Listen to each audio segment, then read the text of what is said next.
आज का हमारा पहला क्वेश्चन है कि न्यूट्रॉन की खोज करता थे। तो जो न्यूट्रॉन की खोज थी छात्रों वो किसने की थी? जेम्स चैडविक ने। इसके बाद अगला क्वेश्चन है कि सोडियम का परमाणु क्रमांक होता है। छात्रों क्या पूछा है? परमाणु क्रमांक। तो सोडियम आता है अपने 11वें नंबर पर। इसके बाद अगला क्वेश्चन है कि 36 ग्राम जल में मोलों की संख्या होती है। तो छात्रों मोलों की संख्या क्या होती है? दिया गया द्रव्यमान, यानी कि दिया गया द्रव्यमान बटे जो जो अपना परमाणु जिसका हमें निकालना होता है इसका मोलर द्रव्यमान। तो मोलर द्रव्यमान कैसे निकालते हैं? जितने भी उसमें परमाणु होते हैं उन सभी के द्रव्यमान को जोड़ के। तो यहाँ पर दिया गया द्रव्यमान कितना है? 36। और H2O का जो मोलर द्रव्यमान है वो होता है 18। तो 18 का 2 भाग देने 36 भाग देने पर कितनी बार जाएगा?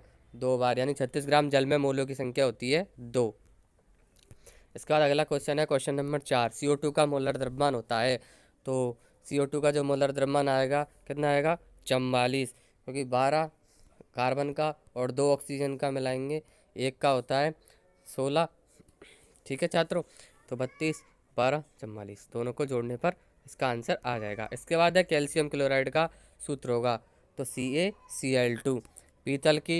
पीतल निम्न की मिश्र धातु होती है। तो छात्रों जो पीतल होती है वो Cu और Sn, जिंक और तांबे की अपनी मिश्र धातु होती है। किसी अम्ल का पीएच मान संभवतः क्या होता है?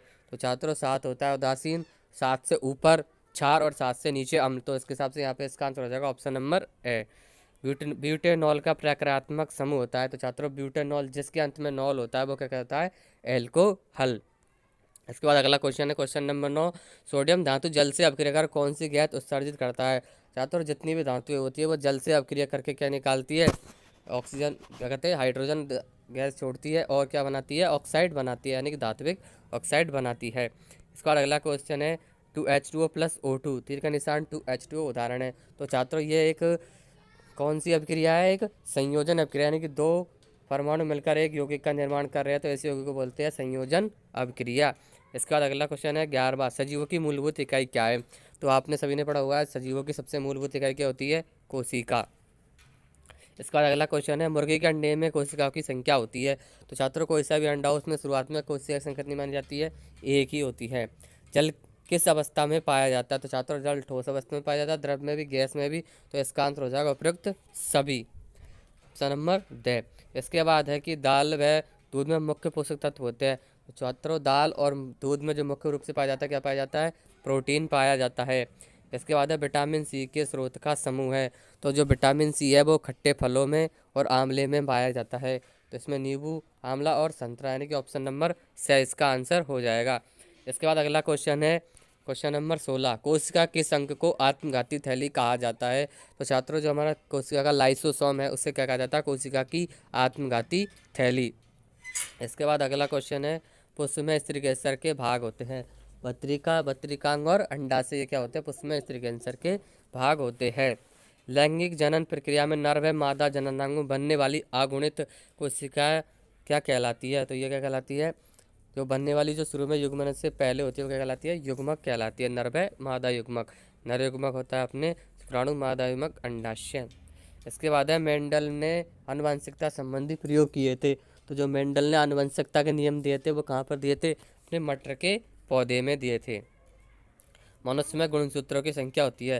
छात्रों मनुष्य में टोटल गुणसूत्र पाए जाते हैं 23, जबकि जोड़ी पूछे 46 पाई जाती है और जोड़ी होती है 23। टोटल गुणसूत्र होते हैं 46 और जोड़ी 23। इसके बाद अगला क्वेश्चन है कि किसी वस्तु पर लगने वाले धक्के या खिंचाव को क्या कहा जाता है? छात्रों किसी वस्तु पर लगने वाले धक्के या बल को क्या कहा जाता है? बल कहा जाता है। इसका अगला क्वेश्चन है कि प्रति सेकंड कंपनों की संख्या क्या कहलाती है? तो प्रति सेकंड होने वाले कंपनों की संख्या आवर्ती कहलाती है, ऑप्शन नंबर पे। ध्वनि का संचरण किसमें संभव नहीं होता है? तो छात्रों जो ध्वनि है कभी निर्वात में कभी भी संचरित नहीं होती है। इसका अगला क्वेश्चन है कार्य करने की दर कौन सी भौतिक राशि कहलाती है? छात्रों जो शक्ति को कार्य करने की दर क्या कहलाती है? शक्ति कहलाती है। इसका बाद अगला क्वेश्चन है कि सोनार एक ऐसी युक्ति है जिसमें दूरी, दिशा व चाल मापने के लिए किस प्रकार की ध्वनि का प्रयोग किया जाता है? तो सोनार में है पराश्रव्य ध्वनि का उपयोग किया जाता है। Question number 26। किस लेंस में सदैव एक आभासी सीधा छोटा प्रतिबिंब बनेगा? इसका आंसर आ जाएगा अवतल दर्पण। समतल दर्पण का आवर्धन क्षमता कितनी होती है? तो इसका आंसर हो जाएगा 1, option number A. Question number है 28। उत्तल लेंस की क्षमता होती है धनात्मक और अवतल लेंस की क्षमता ऋणात्मक होती है। हीरे का अपवर्तनांक कितना होता है? तो छात्रों हीरे का अपवर्तनांक होता है 2.42।